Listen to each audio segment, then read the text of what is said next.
our Deputy Executive Chairperson, Mrs. Geraldine Adams, our Executive Chancellor, Professor Dennis Gale, other board members at UCC, faculty, staff, and students, to the third in our Distinguished Lecture Series 2017.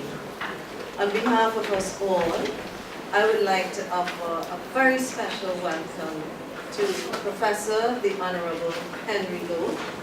He is, of course, a notable scientist who specializes in medicinal chemistry, who has contributed approximately 50 years in the fields of science and technology, energy, the environment, wellness, and health sciences, both nationally, regionally, and internationally, since he graduated from the University of the West Indies, Mona. In 2014, in recognition of his sterling contribution to his fields as well as to the development of Jamaica, the University College of the Caribbean then conferred an honorary doctorate to Professor Lowe. And so we are very pleased this evening to be welcoming you, Professor Lowe, and we look forward to your presentation.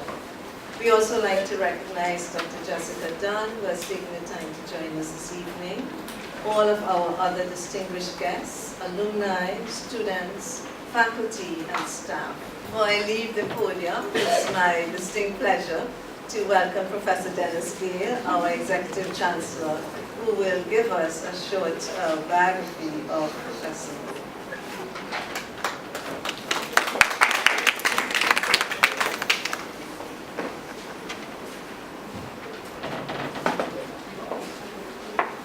Thank you so much, Professor Warner, and good evening to you all, distinguished guests, students.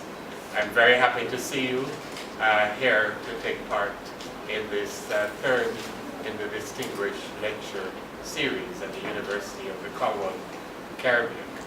Professor Warner has actually whet your appetite a bit by saying a few words about the background of Professor the Honorable Henry Lowe. And it is my pleasant duty to satisfy your interest in his background by saying a little more about it. He was born in St. Andrews, Jamaica, and educated at Calabar and Excelsior High Schools, then the University of the West Indies, where he earned a Bachelor of Science Honours, the University of Sydney for his master's degree, Manchester University, PhD.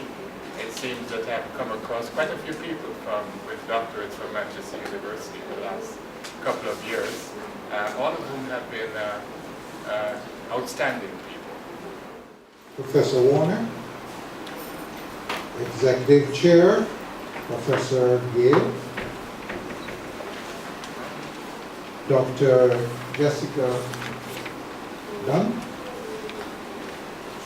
directors, faculty members, staff and students, and of course our distinguished guests who are here this afternoon. Let me thank you for being here to not only hopefully to hear what I have to say about science and technology and our future, because that's really the message that I hope to get across to you, but for you to also begin a process of what I call critical thinking in terms of our future. But I wish to take time out to congratulate the UCC on the outstanding work that it has been doing, and it is my understanding that the UCC will be going public in a short time from now to enable staff, students, and the public in general to be able to purchase shares in the development of the UCC. But what is even more important is for us to know that this would be a milestone in terms of tertiary education, in that this would certainly represent the first time that education has been put on the stock market for us to all participate. And for this, I'm going to ask our guests and staff and everybody to congratulate the management of the UCC. I want to also, on a personal note, say thank you to the UCC for the recognition I got 2 years ago, the Honorary Doctor of Science degree. The topic this afternoon that I want to focus on is about science and technology, and if you look at the picture on the wall there, it's all about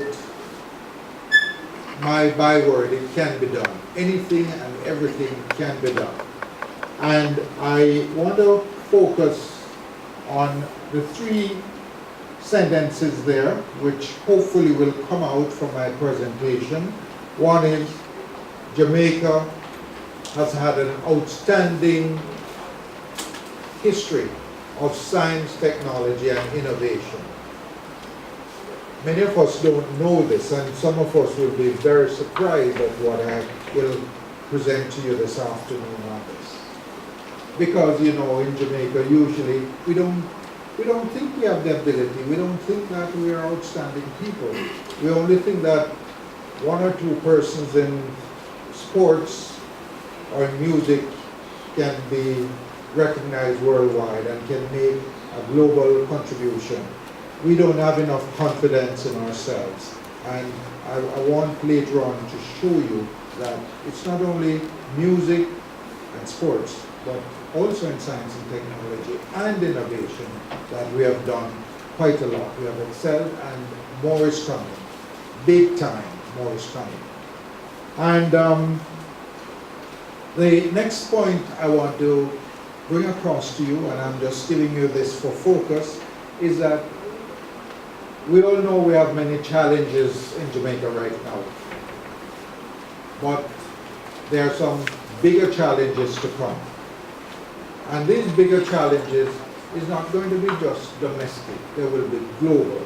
And the question is, how do we deal with these? And of course, the third one is, although the challenges that we're going to face are going to be major, we need to establish a mission and a vision to deal with these. And these can be done through science, technology, and innovation. So these are the sort of things that we want to really go forward with. Now, having said that, we use the terms science, technology, and innovation in a lot of ways, but do we really understand what science, technology, and innovation is all about? First of all, science is really a way of thinking and a process and how we do things. Technology is what we use the science and the discoveries to do for commercial purposes. And therefore, on the one hand, we have the scientists doing science, and we have the engineers and applied scientists doing technology. And then we have the next part of the equation, which is innovation. And innovation is really discoveries and the application of discoveries for wealth creation. So I hope I've set the stage for that and you all understand that. Now,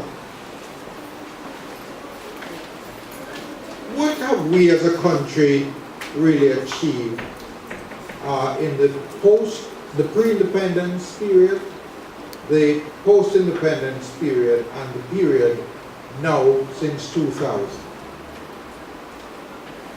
A lot of us don't realize, for example, that a lot of things were discovered and special about Jamaica going way back. But we did not exploit these until during the last 100 years or so.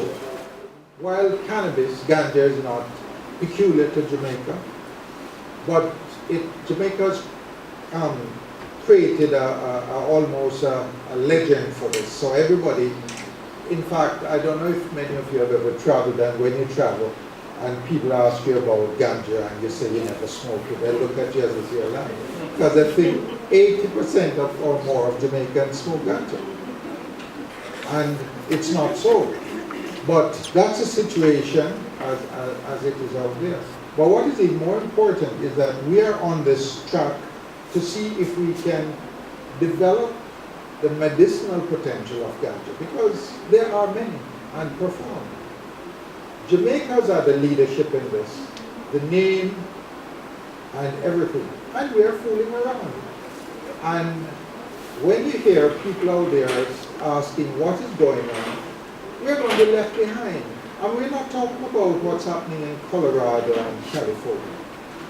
There are outstanding and important medicinal compounds which can be isolated from the ganja plant.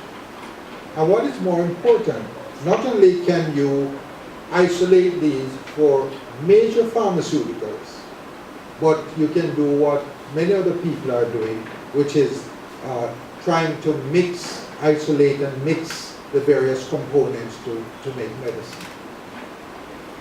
We in Jamaica are in the forefront of this discovery, and we'll be hearing more about this because my research team, for example, we felt that Jamaica can do better than doing the mixing of isolate and extract. We can actually find out what is in this that gives the medicinal potential. And I'm happy to tell you that hopefully in the next, let us say a few weeks, a couple of months, one of the isolates from the ganja, and it's just coincidental that it's related to leukemia, but has been filed with the FDA as the first true pharmaceutical drugs that can be developed from ganja.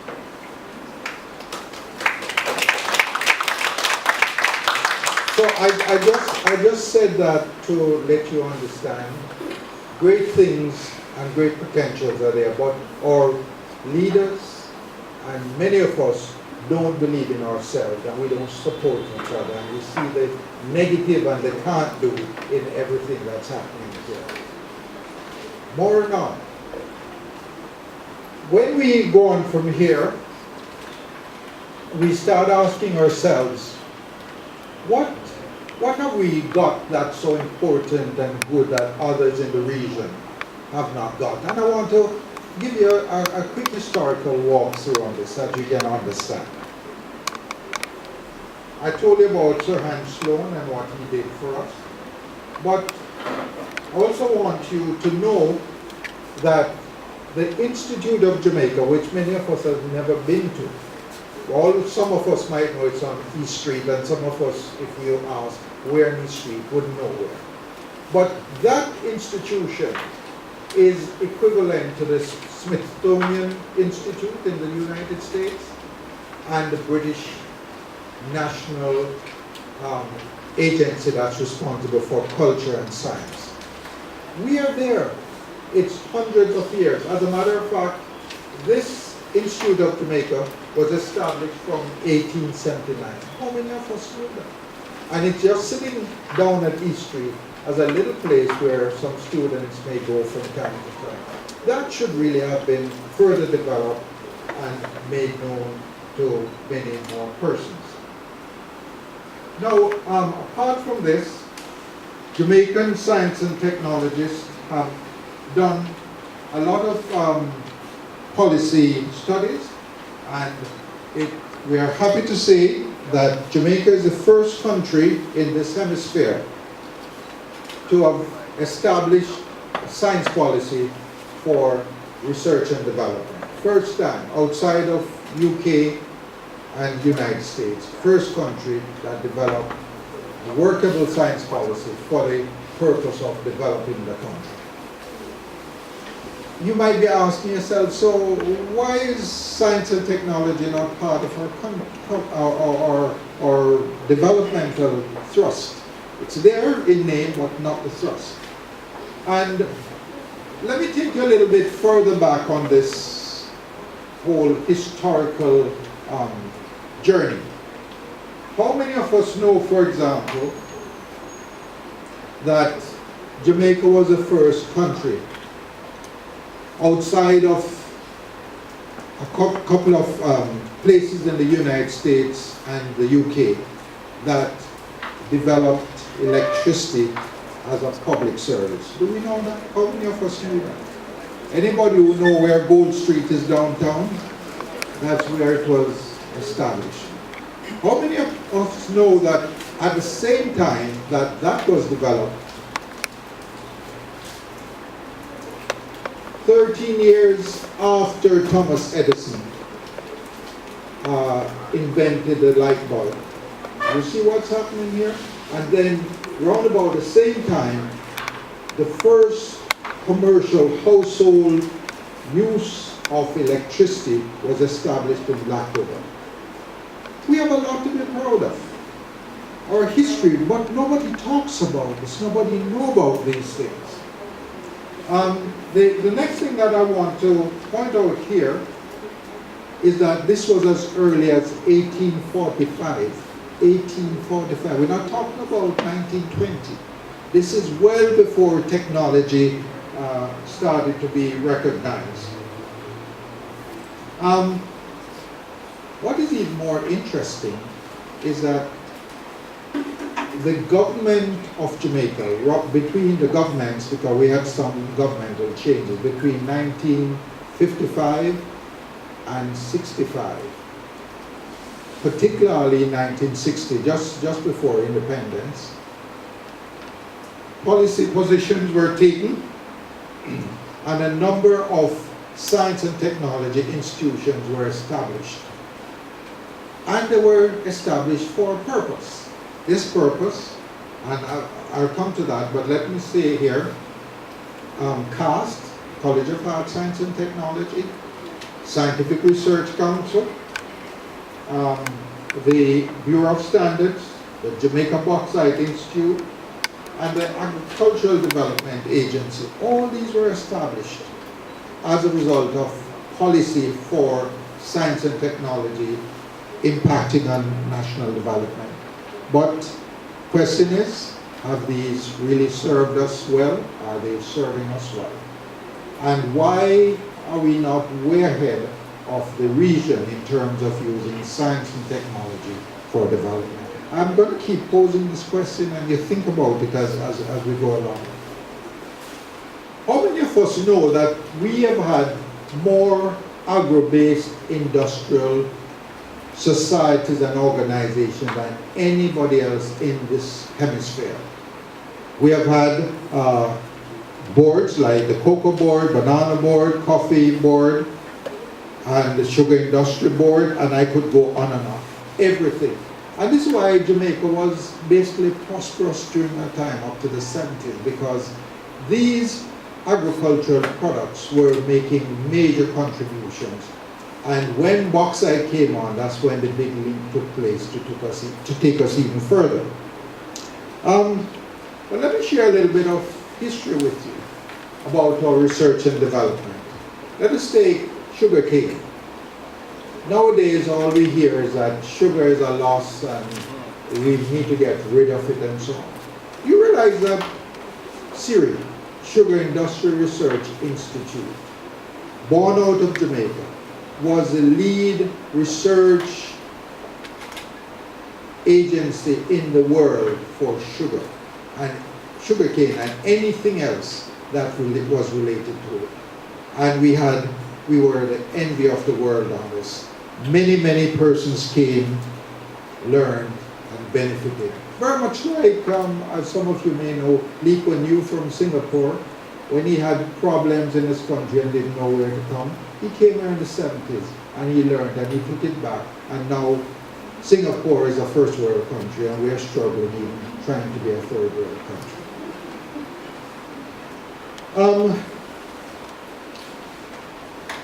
A very important thing that you have been hearing about recently, which is climate change. We heard that the United States walked away from the climate change agreements, and some people are even worried what is going to happen. But happily and thankfully, most other countries in the world have decided to stay with it because they know it's real. And it is one of the major things that we are going to be challenged with in the next 15 years. Not 50 years, 15. I don't know how many of you know, for example, that in the Antarctic area, one of the largest ice sheets have broken up and is drifting away. When that water starts melting, most countries which are low-lying are going to be covered. We're not talking 50 years away. Okay? And if the temperature keeps on rising, it's going to happen faster than we can think. And I just mentioned climate change as one example because it is unfortunate sometimes that politics tend to get in the middle of all these survival things. And I say survival because there are many countries in the Pacific which are going to just disappear. The islands, because this is happening to them right now, but maybe nobody cares. So these are issues that we need to consider. How many of us ever heard about Professor Lowe? Maybe the older ones among us might. He's right here, a Jamaican. He did some outstanding work, which was world class, which was recognized globally.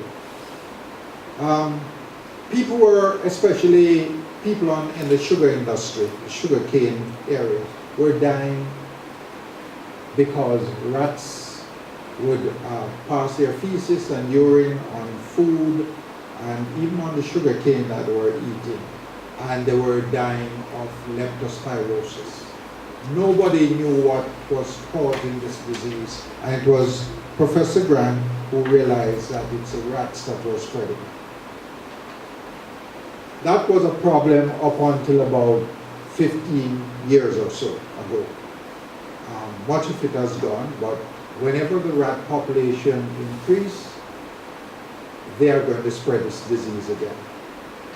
So we have to be mindful of that.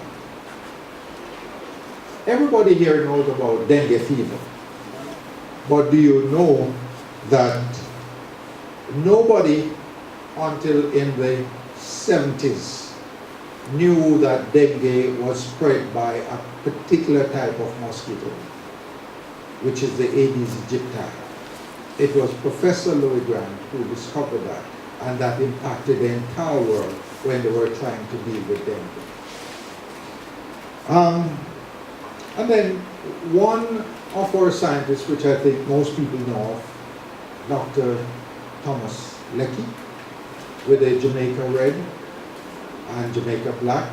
What he did was to develop a new breed of cattle, which was able to manage the heat in Jamaica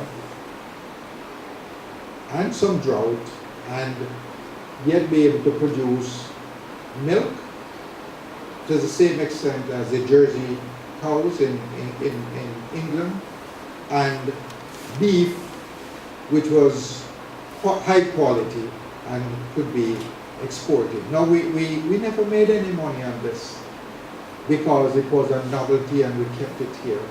And the last thing I heard when I checked with somebody I knew who was involved in this, Dr. Wellington, the breed is just about to die out.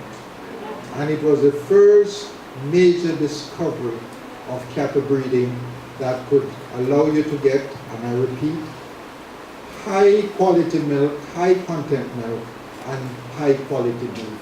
If we had done that alone, we would have been far better. And I hope you're listening to some of what I'm saying, because it is just saying that we have been blessed, but we have not used the blessing. Okay, now we have had Professor Paula Tennant. She might not have done what some people regard as outstanding work, but it was still important work, because how many of us know that the papaya, we call it papaya, from Jamaica was being exported globally the type of that we had here was small and met the market requirements, particularly in Europe and the United States. But a virus disease came and virtually destroyed it.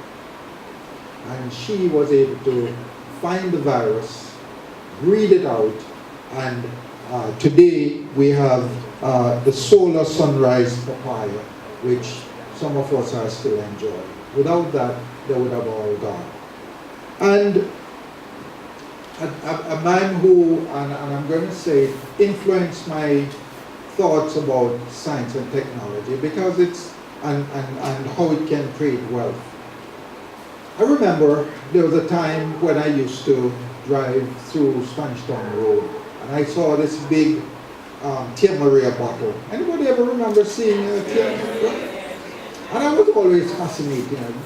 And I read about it and I heard that Tia Maria was one of the biggest export things from Jamaica. It was equivalent at one time to Scotch whiskey. You know what we did? We sold it to Mexico because nobody supported it here. And you know, it's painful when you go through and you see and hear all these things that are supposed to be winners. And we come back to the business of ganja or cannabis, which since I'm involved in the research and development, I can't just walk away from. But I told you already, its potential. And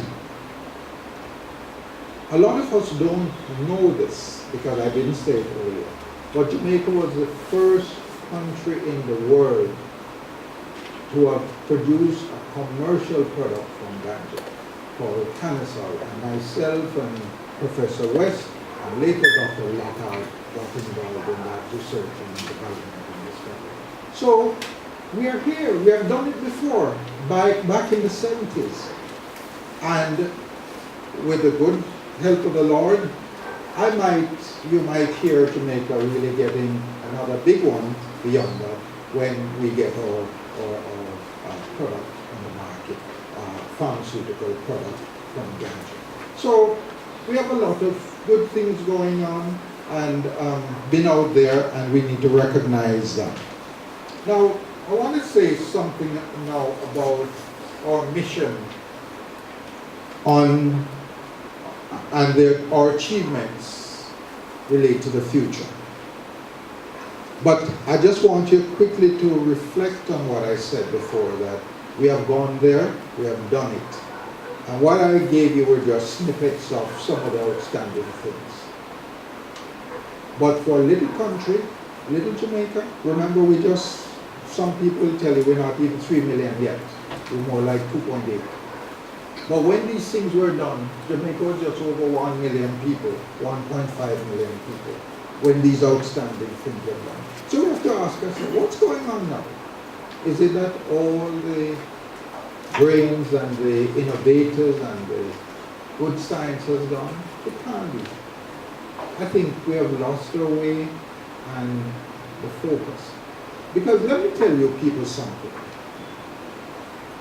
You see us talking about IMF loans and BPOs and all these sort of things, which all of these things are seasonal, they come and they go.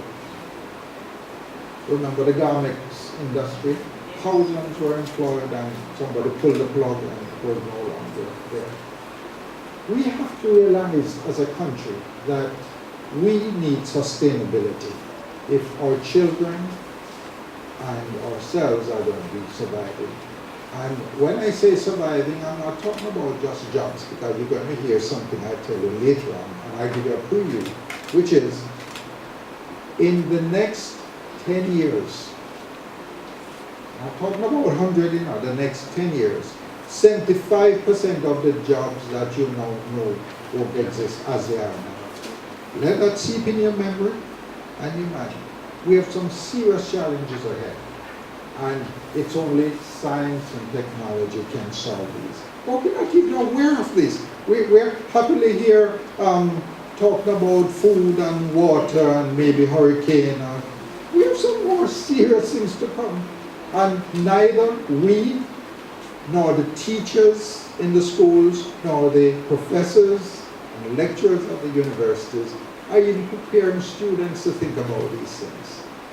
So we're in a very serious situation. And when you talk about the importance of science and technology, these are the real things. Not just the, I know we have problems now, but the bigger things that are to come.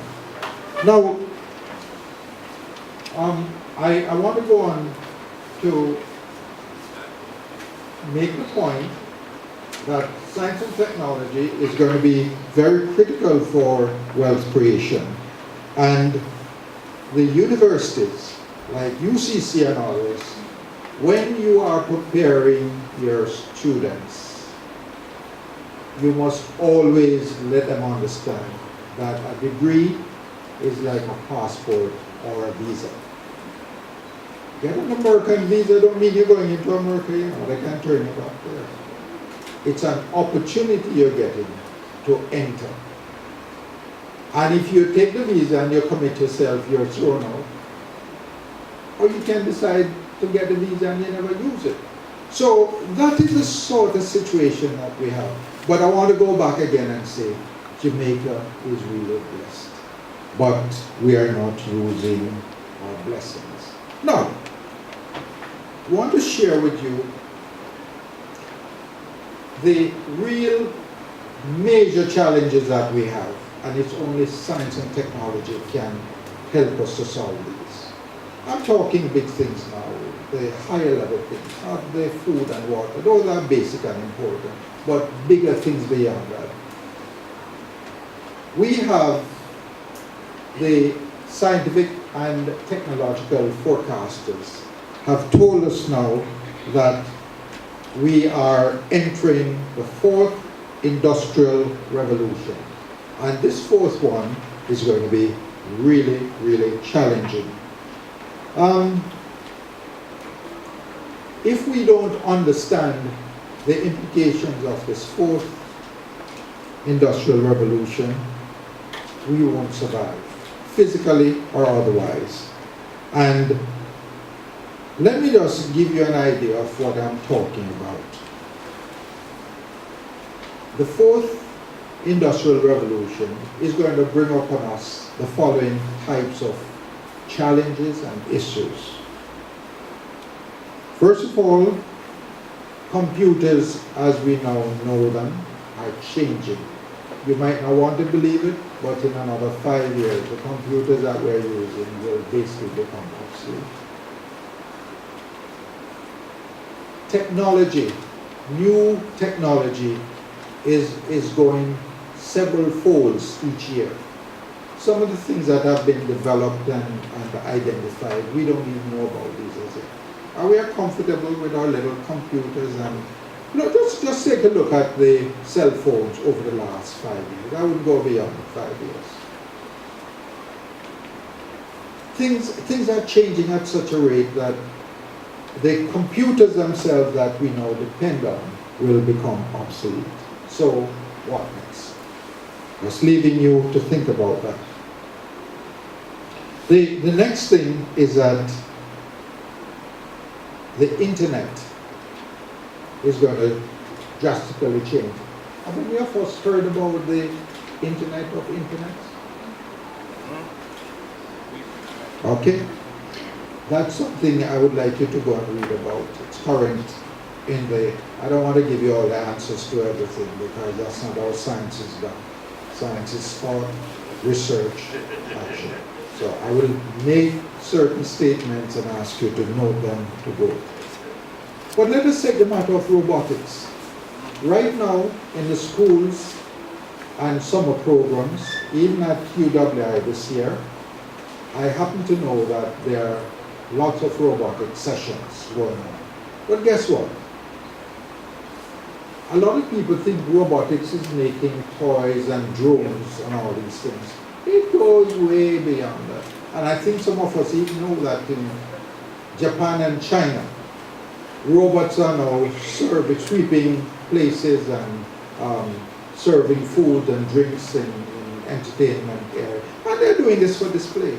But robotics is going to be big time. And guess what? It's going to displace a lot of the jobs we now do. And I haven't started telling you about the jobs that won't be available. But robots are going to take over a lot of these. It might sound like science fiction. We're reading about these things 15 years ago. But they're here. And much of what is being developed now is through the military technology. And these are not released until about 10, 15 years later, or space technology. A lot of what we're doing now is based on military and space technology. It's not people who went out there as scientists and technologists and did research. So it's going to be very competitive, and it's going to come on us faster than we can imagine. We have 3D printing. I don't know if any of us here ever heard about 3D printing and what the implication is going to be. Please remember, if you don't remember anything else, go and look up 3D printing and see what the implication is going to be. Some of us have heard about nanotechnology, but how many of us know what that is? It's here, it's happening. In medicine now, in fact, even in part of my research now, when it is difficult to get a drug to a particular site for it to act, sometimes it's difficult to get it there. What we get is tiny, tiny particles, which you can't even imagine the size of. I can't give you any equivalent of it. Microns. And these will take the drug to the site of action. Nanotechnology is going to be big in medicine, but it's getting bigger in a lot of other areas now.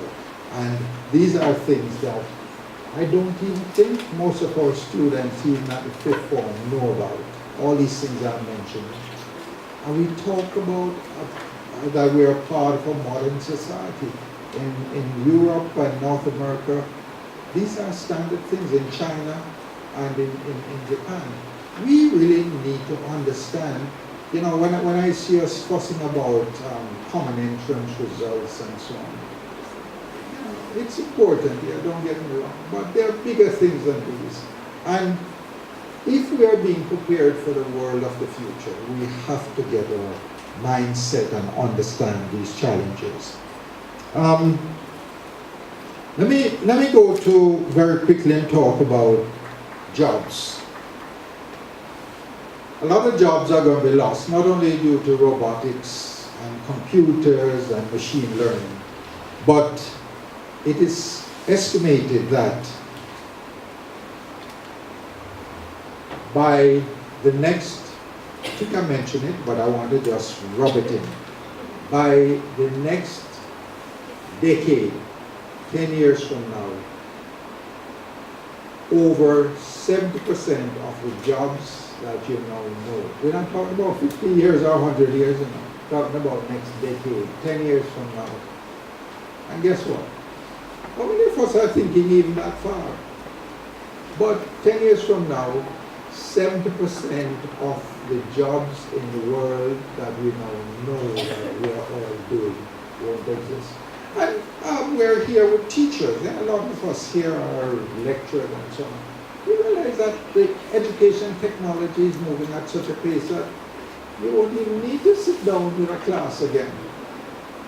And this is where machine learning and new computer technologies. So all these thousands of teachers that we have, they better start thinking what's going to happen in another 20 years. No, it's very, very serious things. And the whole job market is changing dramatically. But we are pushing entrepreneurship in Jamaica, and indeed most parts of the world. What is very important here is that most people are still going to either fall back on being employees, they're going to be looking for jobs, or if those who are entrepreneurs, if they don't succeed, some of those jobs won't be there. And I want to say one more time that a lot of the jobs that we now know won't exist. And a lot of new jobs based on the new technologies that are coming will have to be learned. Are we getting ready for this? Are our universities trying to pass on this information? Ladies and gentlemen, we need a sense of purpose for ourselves as individuals, as well as for our country and the world. I want to quote John F. Kennedy, former United States President. And he said, I quote, "I don't have the ability to put a man on the moon. But if you and I have and support a purpose, then it can be done." And it was done. In other words, what this message is about is that we must have a purpose in life. And the purpose can't be all about self. It has to be for the broader good. And finally, ladies and gentlemen, I wish to leave you with the following quotes. And I specially selected this because I think it's so important and so true. When someone says something is possible, he or she is almost right. Let me repeat that. When someone says something is possible, he or she is almost right. When a person says something is impossible, he or she is almost certainly wrong. Think about it. That's the world in which we live today. Science and technology will continue to impact on our future, and it can only be managed through awareness, boldness, vision, planning, and assertive action. These are the basic considerations which we need to give if our citizens are to be able to deliver the requirements for making a positive contribution for the future and survival of Jamaica land grant. Thank you.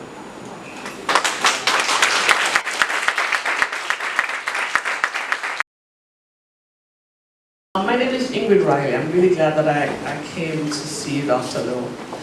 Throughout your presentation, you made a couple of references to we have greatness happening here in Jamaica, but we don't seem to know much about it. So we seem to have a communication problem. And I understand that because my own company is focused on promoting Caribbean technology, innovation, and entrepreneurship. And we made a concerted effort to do so because there's a saying that, that goes, you can't be what you can't see. You can't be what you can't see. And so the stories that, and the gems that you shared with us, we're not seeing those stories of who has done what and who is doing what from prep school all the way up to university. It's not, to me, it's not a policy issue. It's just simply an understanding that there are these stories, and how do we go about it as media people, traditional media people, digital media people, to get these stories from people like you, and to put them in a manner that our children and everybody can actually hear these stories, and so we can actually share them. Because I learned so much from that one presentation you made a while ago. I was busy writing things down because I simply did not know. So I thank you for your presentation, and I'd definitely love to interview you, that's for sure. Let me just put that there. But how would you, my question would be, how would you want us as media makers, as content creators, to really kind of go about, where should we start in terms of creating these stories and sharing stories from people like you and those like you? I want it to be said that from my own experience, and it might be limited to me, I've had several persons from the media, GIS, the private media, interview me, talk about my work and where it could go and all the rest of it. But tonight, my presentation today is really saying to us here and Jamaica, we have been there and we have done it. We have some challenges facing us, which we don't even know about. That is a big one, you know, the challenges facing us that we haven't even started thinking about. And if some of us feel that, oh, we're too old, we might not be around for another 10, 20 years, but our children and our grandchildren and some of our own friends. There's no place to hide again, you know. Normally you'd migrate to Canada or England, so everybody's going to be caught up somewhere or another in these horrific changes that are coming. It's not confined to any one area. And we talk about globalization, that is globalization. Everybody, everywhere is going to be impacted. So, I think, and I'm going to throw the ball back in your court, I think you ought to be getting your media coverage. And if you believe in what I said and you think it's important, share it with them in your own way. And let us begin the campaign for people to know that these things are going to happen, they're going to impact on us. How can we let our children begin to know these things and our adults to recognize that these changes are taking place, that they can do something about it. If we talk about love for our neighbors, love for our children and ourselves, we have to come to grips with these things, and there's no easy way out. We are grateful to Jesus Christ for his divine providence and for the fact that we are present at this distinguished lecture and discussion. On behalf of the senior executives, board members, stakeholders, executives, faculty, staff and students of the UCC, as well as our distinguished guests, I extend our deepest gratitude to Professor the Honorable Henry Lowe. We appreciate the sacrifice of his time and alternate obligations which allowed us to receive an insightful address on the implications of scientific and technological advancements for the growth and development prospects of Jamaica. It is indeed true that as a nation, we must move with purpose and alacrity to harness our many competitive advantages in the fields of science, technology, and innovation. As a premier institute of higher education, the UCC is committed to ensuring that our students are equipped to excel in the new environment created by the fourth industrial revolution. Professor the Honorable Henry Lowe, please accept this token from the UCC family as a symbol of our appreciation of yourself and your enlightening address.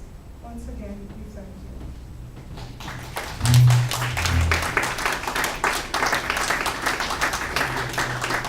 Ladies and gentlemen, since I'm the giver this time, I think I need to make a couple of quick comments.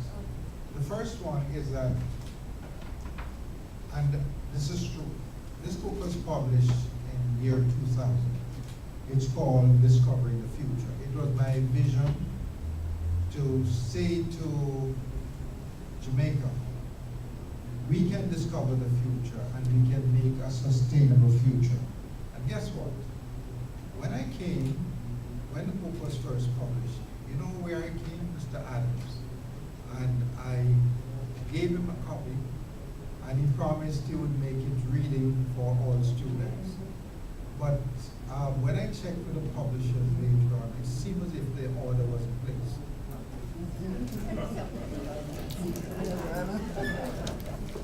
But here we are. The books are still there. I think some might be in the library, but this one is endorsed, and I would like to present this to you on behalf. Professor the Honorable Henry Lowe, I would like to thank you again for helping the University of the Commonwealth Caribbean to discover the future by making us a gift of your very frequently titled book, and also by encouraging the entrepreneurial spirit with the book, The Entrepreneurial Scientist. I think I can promise you two things. One is that these publications will find a warmly appreciated home in our Library and Information Center. And two, that partly as a result of this presentation this evening, these publications will have many readers at the University of the Commonwealth Caribbean and beyond, because our library serves the community. Thank you so much, Professor.